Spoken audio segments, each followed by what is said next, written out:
UCCTV. Good news for all.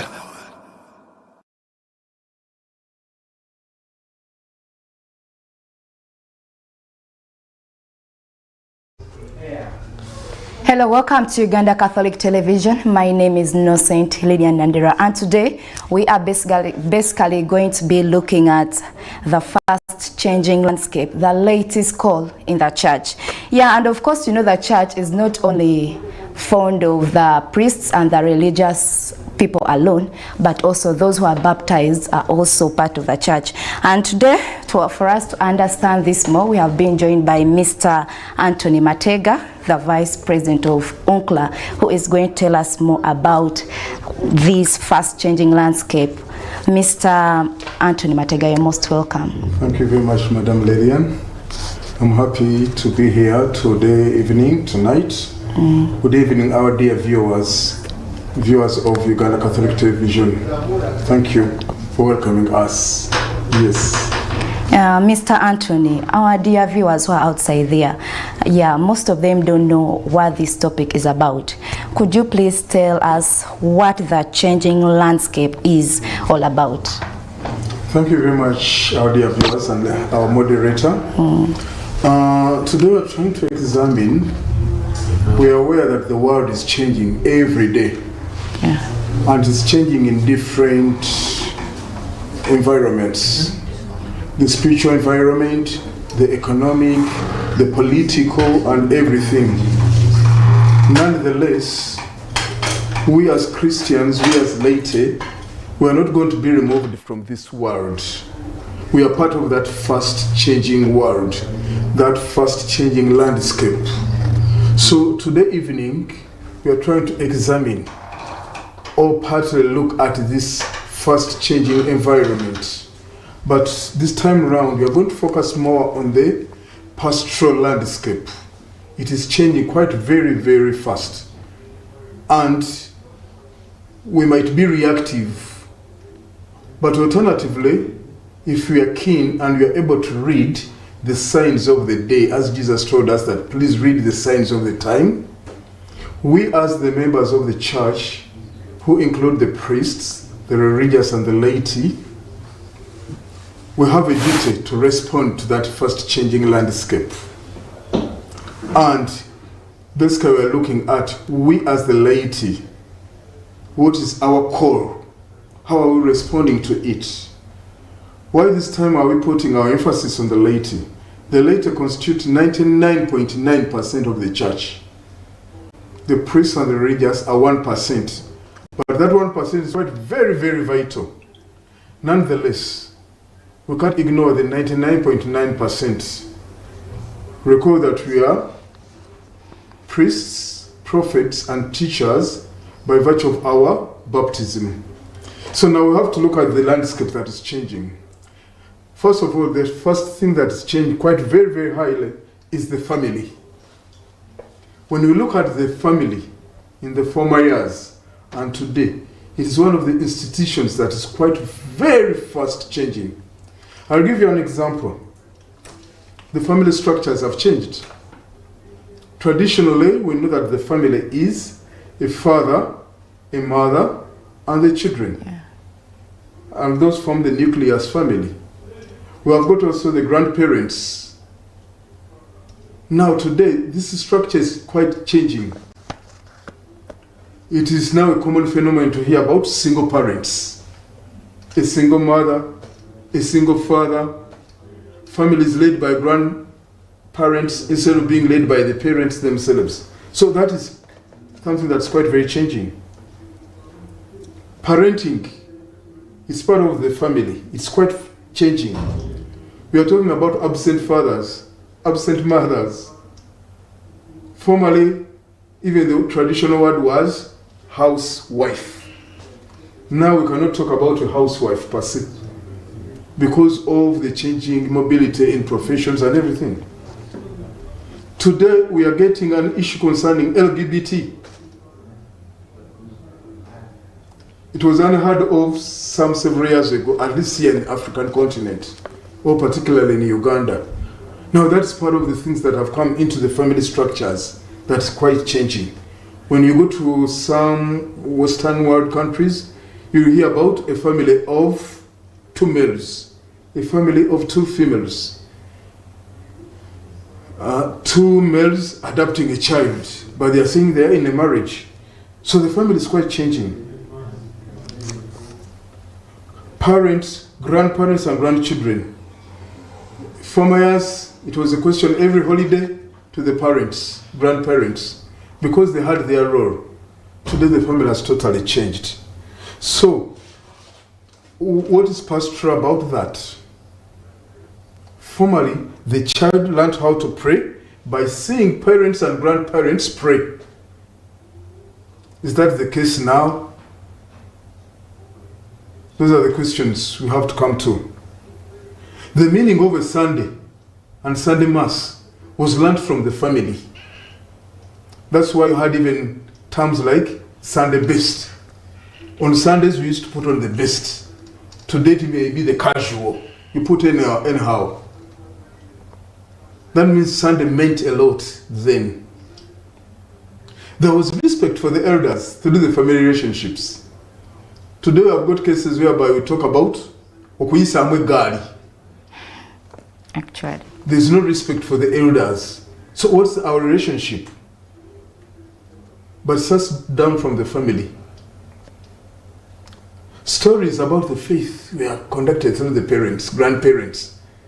That's why if you look critically at what Pope Francis of great memory, he put a lot of emphasis on grandparents. And that's how even the day of the grandfather, the grandparents and the elderly came into the church. That they have a lot of wisdom for us. And those are the people who usually we sat by their feet to learn issues concerning the faith. Christian morality was always learnt from the family.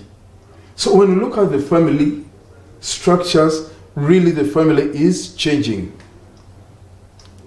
And the meaning of sacrifice, forgiveness, service was always through the family. We are taught how to forgive from the family, how to respect from the family. Now that is a structure that is greatly changing. How are we going to respond? Now that's just only one aspect within the landscape we are talking about. Another one is young people are changing. Young people are changing. What is their source of information? Now we have got millions of sources of information. Formerly, I'll just give you just about 25, 30 years ago, here in Uganda, I can give the perspective of Uganda. Here in Uganda, we had only one radio. That was Radio Uganda. One. That means everybody in the nation was listening to it. Besides that Radio Uganda, we had the alternative of BBC. But it was one radio. So it had the ability to form or misinform. But at least everybody was listening to that. Today I've got over 150 radio stations in Uganda. And all these have an impact on the generations. Those former years we had only one television. That was UTV, UBC, something like that. Right now, we are having close to 70 televisions. Some are faith-based, like the Uganda Catholic Television. We have also other faith-based radios, Radio Sapiencia, Radio Maria, and several others. But what I'm trying to come to, that the young generation has got a lot of information. And where are they getting their information?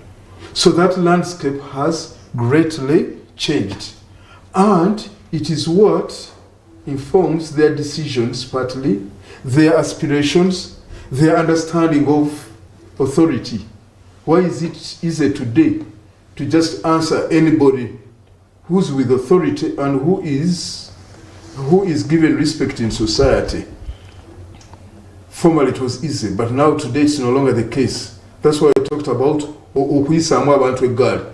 You find somebody abusing the king, somebody abusing the archbishop via social media, whatever. People are taking their decisions based on TikTok. I'll be this. Media, right? Social media. Yeah. We are going to be this. Now, there is a call for us because that's now another landscape that has greatly changed. So technology, by and large, is changing human interaction.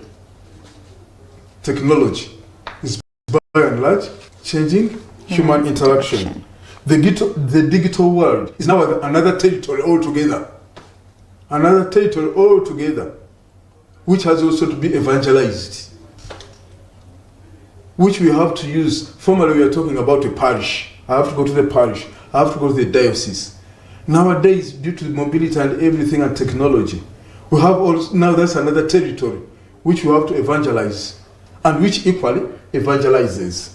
That is why, of late, you find that we are passing the readings of the day on social media itself, and following the COVID outbreak some 6 years ago, when we were not going to church and we had to attend via whatever form, some people have never gone back to the church. It's true. They say everything we shall get from Social media. Social media and whatever form of technology. Workplaces are changing. Mobility nowadays is quite very high. Following still the COVID, we worked at home and everything was working in order, except some few services. So the workplace is changing.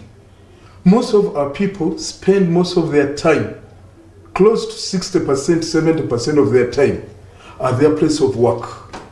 He's at school, he's in the studios, he's in the field, he's wherever.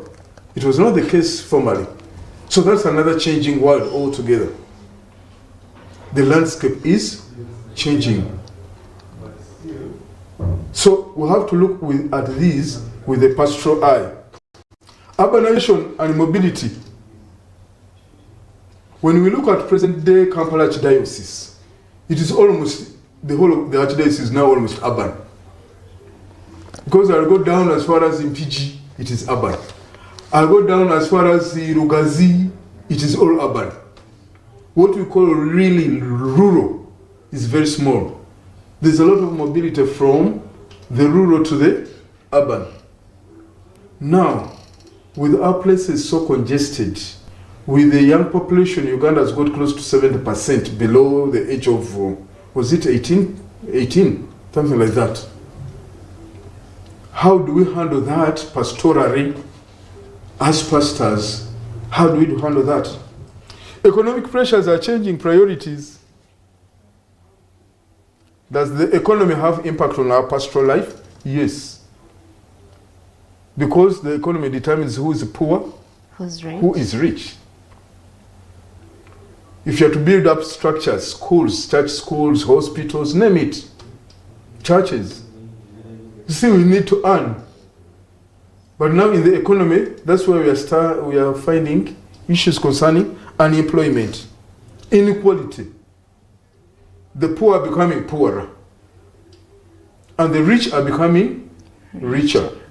And the people are going to look at the church and they'll ask, how is the church responding to that? Is it the church for the poor, or is it for the church for the rich? Maybe it's the rich whom they will bring in front. So all those are issues that we need to look into. Secularization is changing the cultural environment. Truly so. We are becoming more secular every day. Christianity should remain where it is. We're in our own world. Christianity's influence is becoming less and lesser. Formerly, it was our Christian faith that was leading us to decision making. Now it's no longer. It was the basis of decisions, whether moral, economic, social, name it. But it's no longer the case. So that's an important aspect. The ecology. Of late, we are talking about the environment. This Saturday is a general cleaning day. Yes. The whole country is going to be cleaning. But the environment goes beyond that one day. That's why Pope Francis talked about Laudato Si, care for Mother Earth. Care for Mother Earth. And that starts from the home, but it's quite changing because there are so many factories coming up. Our sense of cleanliness is becoming less and lesser. We are throwing the kavera everywhere. We are still cutting the forests. And as Pope Francis wrote in Laudato Si, nature is crying. It is crying. It's true. And nature has an effect. But it always first does damage and harm to the poor. Nature is crying. It's fast changing. And therefore we have the ability to say, what role do we have, we as laity, to change all that? We are not lamenting, albeit whatever I have discussed with you. We are not lamenting. But I think the call is now, what should be our response towards such a fast changing world? Once again, I wish to say, why have I not appealed to the priests or the religious? If you look critical at all those particular landscapes, it is the lay person, the laity, who have an established presence in all those. The priest will be there, the religious will be there, but his presence in those places is limited. It is me, the father, it is you, the mother, who is in the family. The priest once in a while comes in, but chances are high that he will meet someone, he will meet the families at the church. He meet them at the wedding.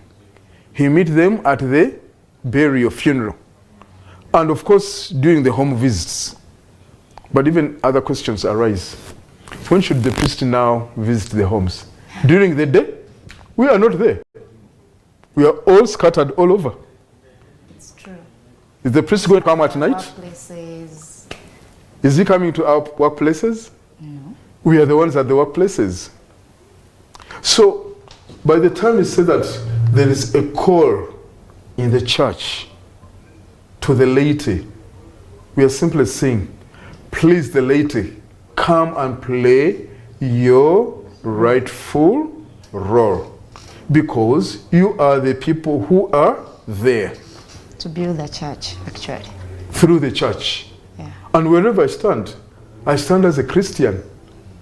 I am not a divided person that this is Matega the person, Matega the Christian. Mm-hmm. Wherever I am, it is Matega the family man who's there, Matega the professional, Matega the leader, Matega whatever he is. And therefore, I'm supposed to play a role there by virtue of my values as a Christian. So basically, that's the changing landscape. I believe you have been able to see how each of these is affecting us, but is totally changing.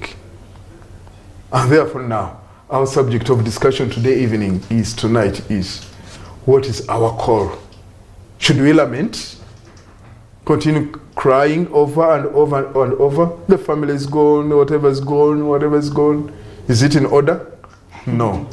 I wish to propose to the listeners and to our viewers the positive aspect. We as family people, what are we doing within this fast changing family? Who's going to bring in the values that we are crying for? Who's forming our children anyway? Who's forming our children? We have Saint Jose Maria de Escriva, the founder of Opus Dei. He said that it is the role of the laity to sanctify work, wherever it is. Wherever it is.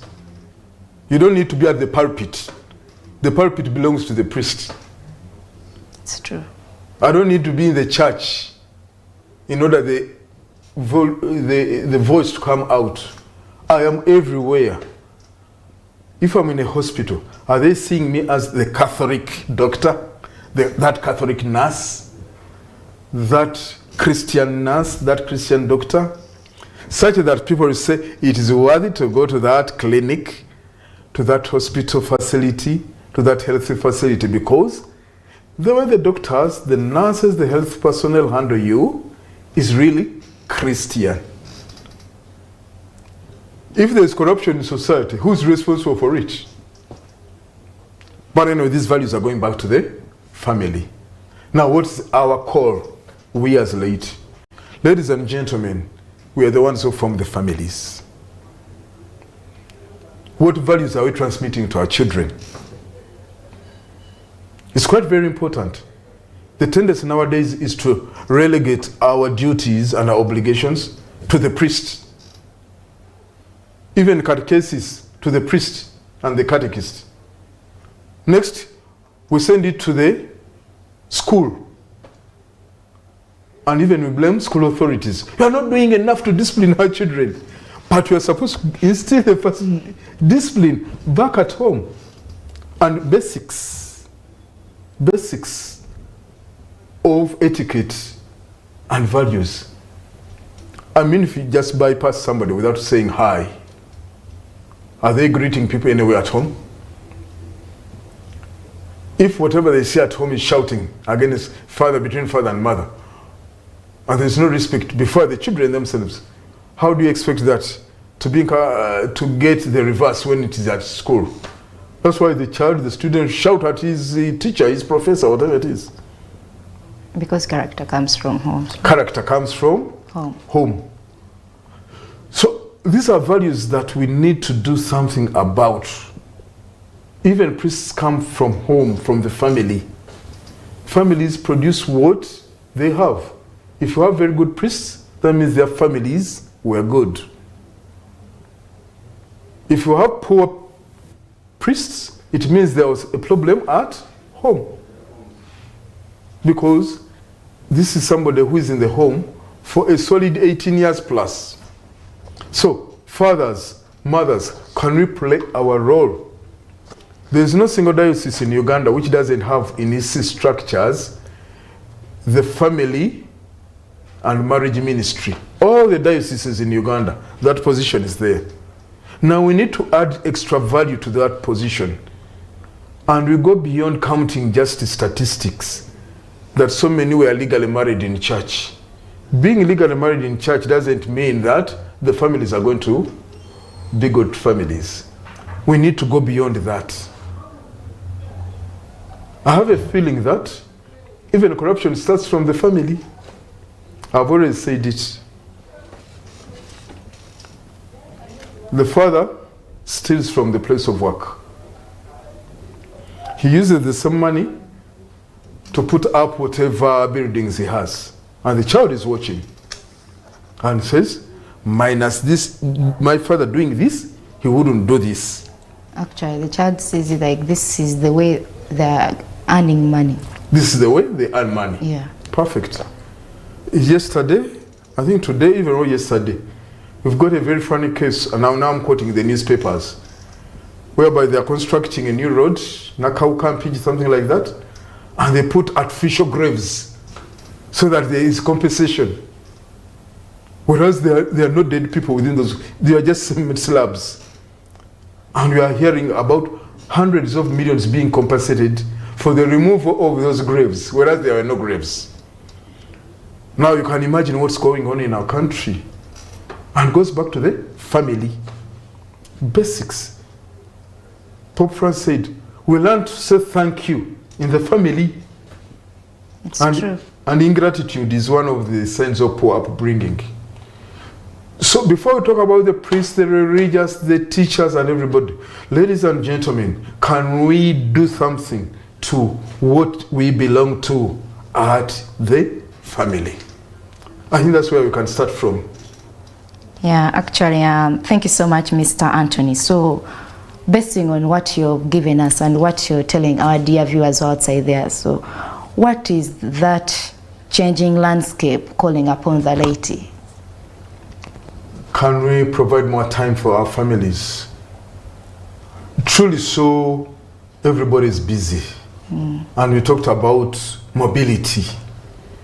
To come from home to a place of work which is hardly 10 miles from the city center, somebody takes 1.5 hours to because of the jam and everything.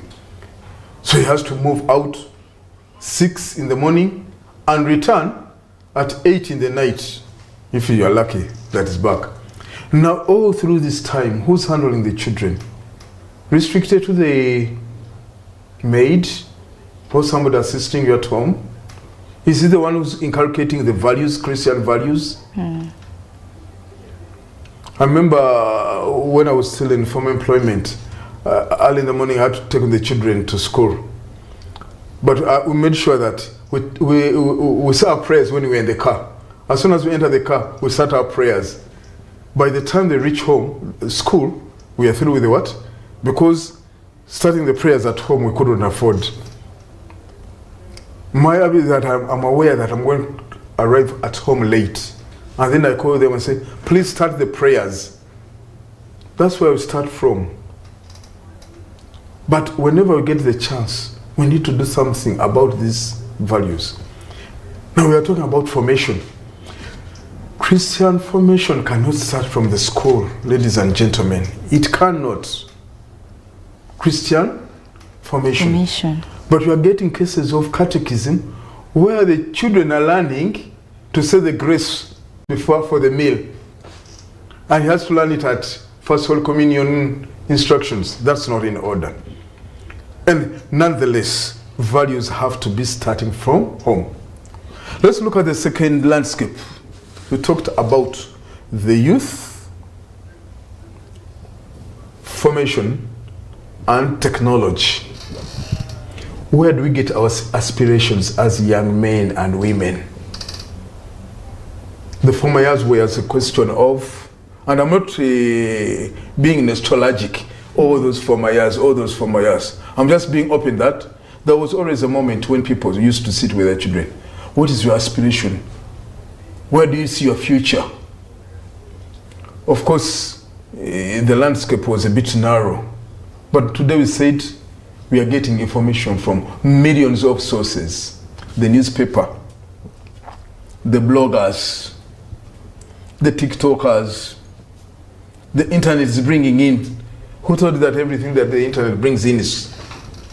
There's also positivity in it, by the way. Actually, negativity altogether. Positivity and? Negativity. We have got saints through the internet. Saint Acutis, who has just been canonized this year. Last year. That young Italian, at the age of 15, 16, who used the internet to propagate the Eucharist. That's the positive part of the internet. But equally, there's the negative, whereby we are learning, oh, even this is possible. Now, how do we bring the gospel to the waves of the internet?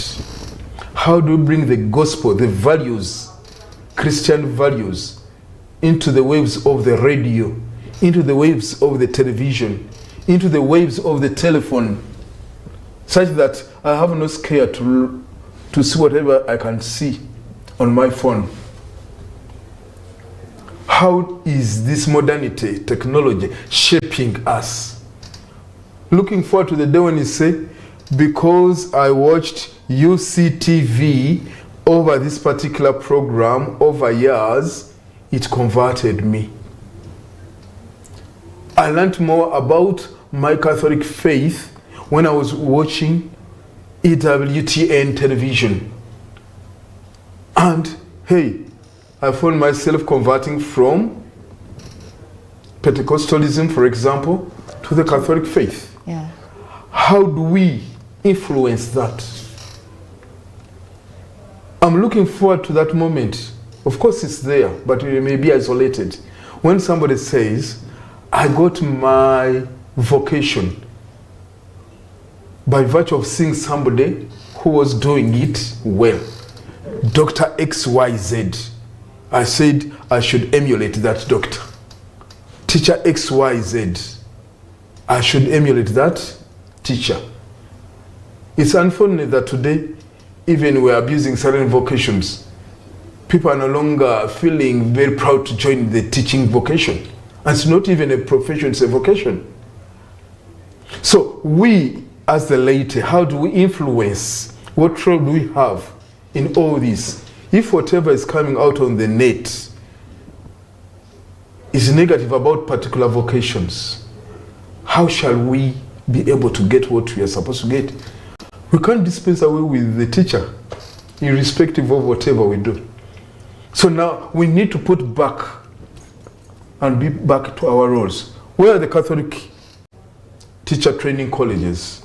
We have had issues, of course, about policy and government and other things. Nonetheless, there was reason why the church had started those teacher training colleges. It was not to convert people, but to enable the teacher come out and have the sense of imparting true Christian values to the people. And Christian values are not segregative. Never. So you may say, he's a Muslim, therefore he doesn't qualify for those values. Why is everybody looking for the Catholic schools? Actually, right now they are the best schools that we have in the country. So, much as I'm this, but I make sure that, hey, I take him to the Catholic school. What's our role today? And I'm trying to go back to the technology. Once in a while, I bump into funny whatever on TikTok. And that sense of shamefulness is no longer there. Somebody's open, says, we do this, all types of vulgar language, openly with his face close into the eyes of the camera. And they say, where's the sense of shamefulness? Where's the sense of embarrassment? Say, it's not worth. To a Muganda would say, those words don't even pass in the mouth. But now those are the words that are passing on our tongue. It's vulgar. And somebody has no fear. Says it so openly. So we need to do something about that. I talked about technology now as a territory of its own. It is a parish of its own. A parish of its own. We are happy there are so many charisms that are arising. Led by the laity, but of course guided by the priests. And you see people saying the rosary via Zoom, via whatever, at a particular hour. And they're spread all over. That's why I'm saying technology is now a territory. It's now a what? A territory. We may find ourselves that I remember this particular program now is even not only on TV, but even it's on Zoom. And we've been seeing people who are participating in it as far down as Latin America, South America. And they're listening in to us. So this is a territory that is supposed to be evangelized. I love the Muslims, by the way. When you go to Muslim countries, there's no single airport without a mosque. And they have no fear to manifest it. Even some of the supermarkets we have here in Kampala, They're led by Muslims. whose owners are Muslims. You will find a prayer house there. They're saying to us that whether in business or not business, God first. everything belongs to God. To Allah. So that's quite important. We need to evangelize that territory. We need to do so. Urbanization. Formerly, it was a question of you belong to this parish. But we have many people who are residing in particular parishes, but their life is in other parishes. Christ the King parish in Kampala, and all the Kampala, here in Kampala Archdiocese, they are the most heavily populated parishes during the day. Come 7:30 in the evening, the most depopulated parishes. You find that mobility is having an effect, of course. And now we are saying we are not going to tie people to parishes, the geographical parishes. The question is, where is the place where people can encounter Christ? Whether where they reside, or where they live, or where they work, the issue is that is their ability to encounter Christ. And after that, that is when they'll be able to experience Christ himself. So that's quite important. I'm always happy during the months of the Rosary, but even during the weeks, the weekly days. You go down to Chiemba and Chikubu. They have now created some room for prayers. And the priest comes and says mass for them. And after that, they put back their merchandise. And you hear the people say, it is the month of the Rosary for the Catholics. Now that's the role of the laity, to influence, to send out a message, to inculcate what is good. We are known for being the just. We are known formally for being, speaking the truth. Why are those values going down? Why are we no longer that? So how do we effect change? How do we move along with the change? In the Gospel of John, Jesus said, you are part of the world. I'm not removing you from the world. You are not of the world, but you are in the world. Later members of the church, we are not of the world, but we are in the world. How do we bring in salt into this world so that it becomes new? Every day. Every day. Why should somebody steal billions that belong to the entire nation? And just a few people are doing that. They have no care for whoever, for the poor, for name it. So that's landscape which is changing. We need to be part of it. We should not be lamenters, and I insist we should be seeing this as an opportunity. Oh, we need to evangelize the schools. Can we put in more effort and we put up more schools?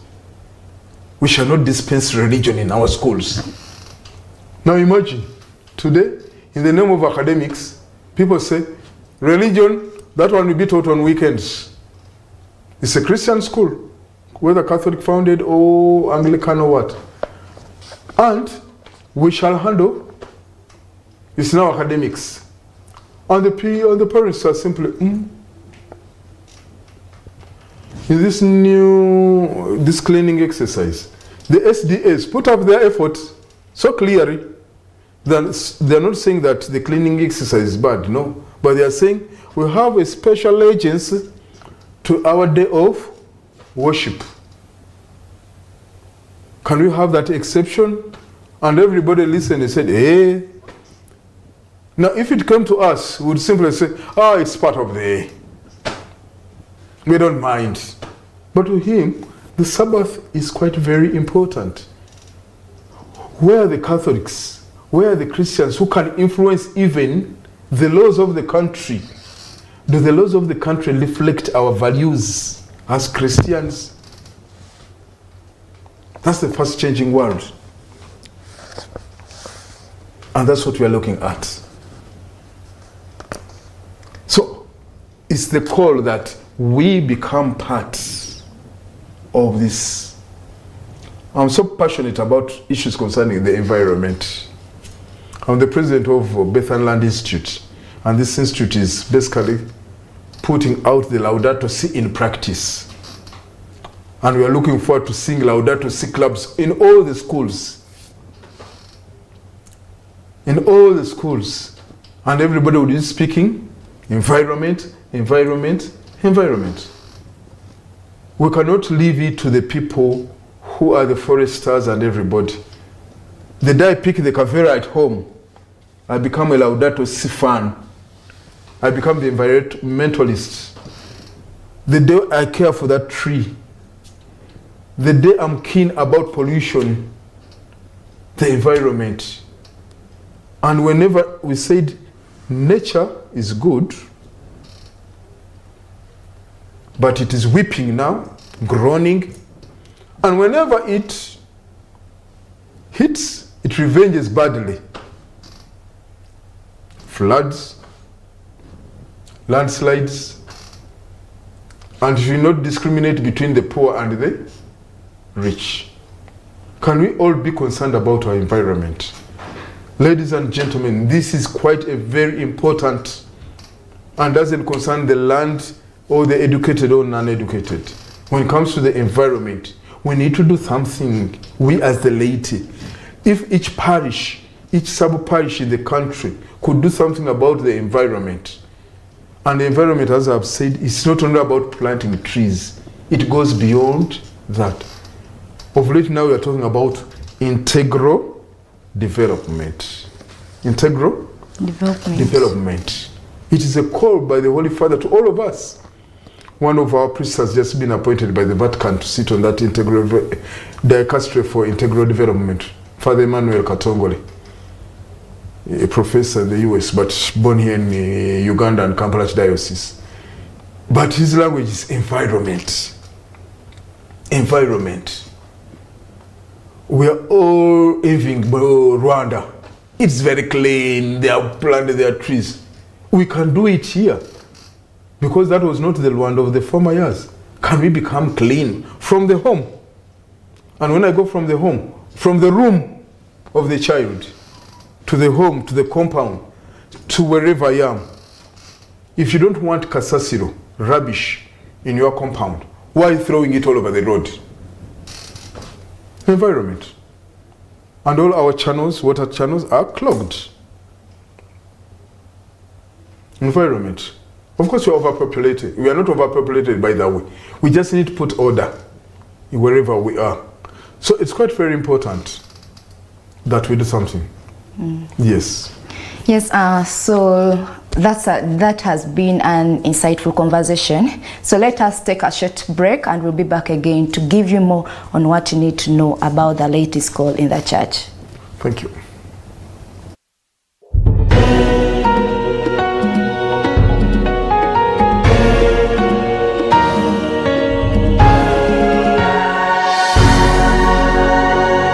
UCTV. Good news for all.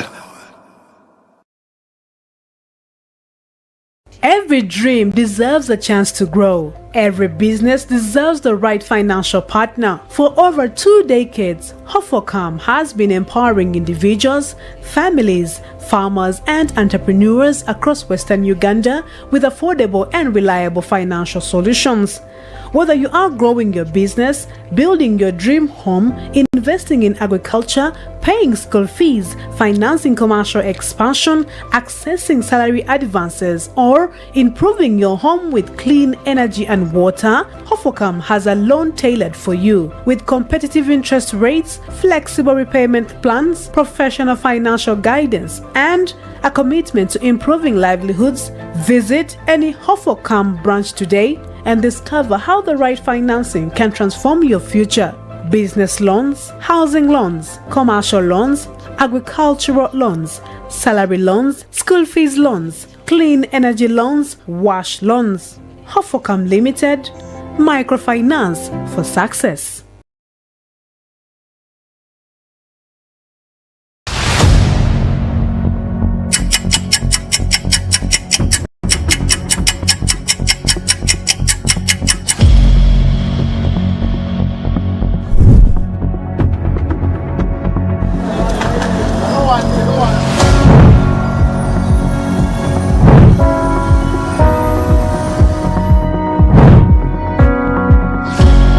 While others sleep, business continues, markets move, investments grow, while opportunities emerge. Are you keeping tabs? Because all of them need money. Business yetaaga sente, n'ennyumba yetaaga ki? Sente. Gw'onoonya za kikomando. Kati argument iyo. Don't be left behind. Business ikuba abantu maaso bagimanye. Stay ahead with Money Chain.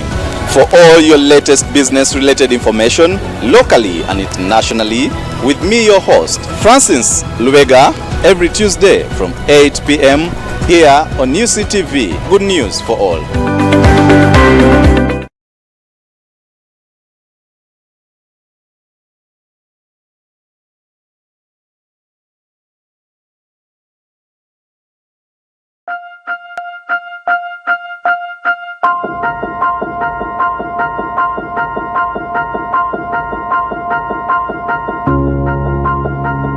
The world is shaped by those who dare to think differently, those who lead with integrity, and those who innovate with purpose.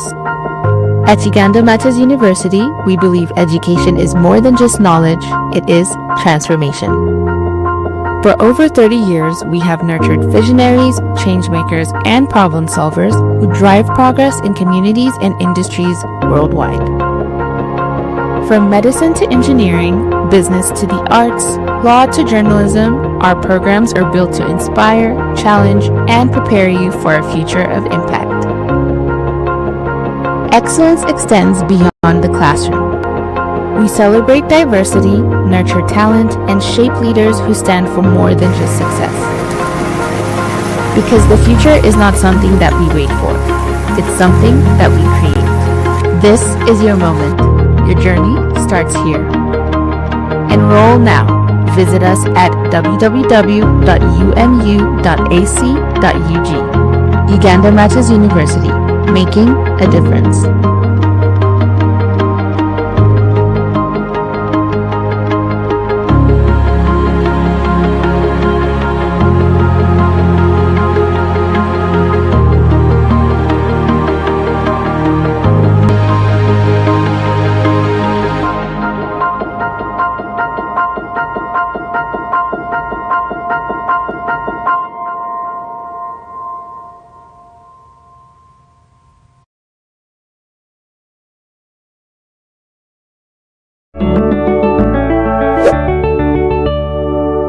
Hello and welcome back to Connect with Mary on the Uganda Catholic Television, Good News for All. Today, like I told you earlier, we are going to talk about the 7 sorrows of Mary. You know, for me, the strength of Mary, I think, you know, we are looking at Mary as a symbol of strength and resilience. When Simeon saw Jesus, because the angel had, God had revealed to him that he will not die until he sees. If it was not the woman, the mother of Jesus.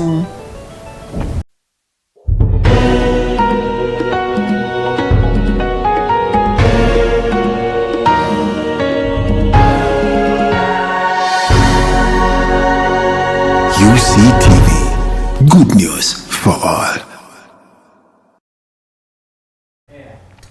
Well, welcome back from that short break. We are still exploring about how the laity about the laity's role in the church. So, Mr.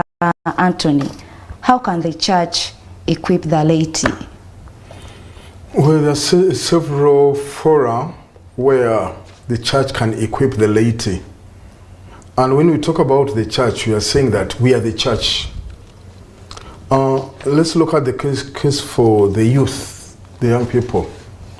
We have a tendency to look at the young people simply as recipients. Whereas they have a lot, also they are supposed to be giving to the church. If we fully engage them, I believe they can give a lot and we can learn more about their aspirations. And we form them according to the aspirations. They may be quite very large in their focus, but we can assist them to put them into perspective, but they will feel that they are fully involved. I've always said the youth are not tent people. By tent, I mean people who are there at the parish to simply clean the chairs, put up for the tents whenever. They are the numbers. They can reach out to so many people and they can have an effect. Secondly, we need to come from simply a maintenance pastoral ministry to a missionary pastoral ministry. Certain questions we are supposed to now be changing according to the quick speed and the changes that we are having. I'll give examples. When we're talking about maintenance, we shall always be asking ourselves, how do we keep our existing parishioners? That would be the question. Whereas, when it is we are mission oriented because of the first changes, the question will change equally. We shall no longer be asking how to keep our existing parishioners. It will be now this time, why have they left and where can we encounter them? Why have they left and where can we encounter them? Who is no longer coming? How many of us ask ourselves those questions? Madame Vianney is no longer coming. Why has she left? Where can I find her, or where can I find him? Where can I encounter them? Some of the so many Pentecostal congregations asked themselves this question, and they knew where to encounter those young people. They go to the university, they do something. They go to wherever. That's why certain congregations are pure for young men. When we are talking about maintaining the pastoral landscape, we shall be asking ourselves, how do we feel with this church? Our church is not yet full. Now almost talking about the physical building. Whereas if it's the mission and responding to the changes, there we shall be saying, how do we bring the gospel beyond the church building? St. James Alberione, blessed, said, if the people are not coming to the church, let the church go to the people. So now that's a pertinent question, which is trying to respond to the changes. How do we bring the gospel beyond the church building? When we are talking about maintenance, we shall be asking ourselves, what program shall we organize? Let's organize this program, let's organize this program, let's organize this program. Whereas these changes are asking from us, what human reality are we trying to transform? Why are these young men, why are our Christians, why are our followers acting this way, contrary to this? This is a large topic which we are trying to, and we can't really finalize it with the whatever. So we need to have the laity who are acting as bridges, within their different and relevant spheres. The educationists, the medics, the lawyers, the farmers, the family people, name it. Under those circumstances, shall we be able to properly respond to the first changing aspects? Hence, we are saying that, as I've said, this is quite a very large topic.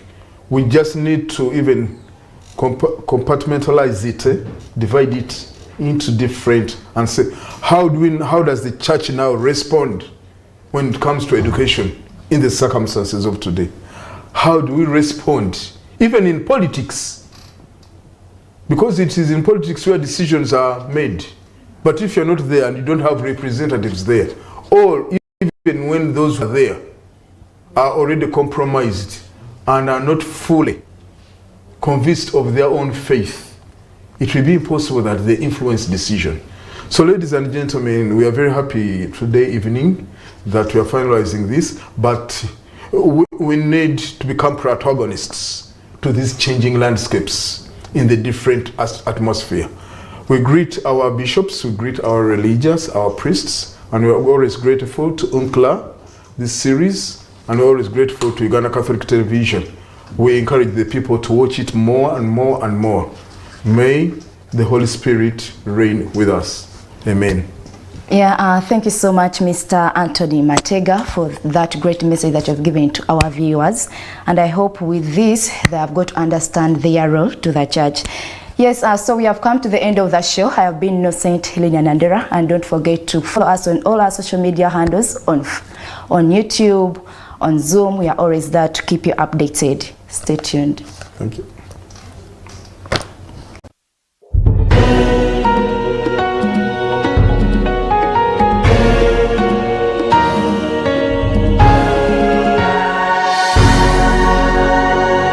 UCTV, good news for all.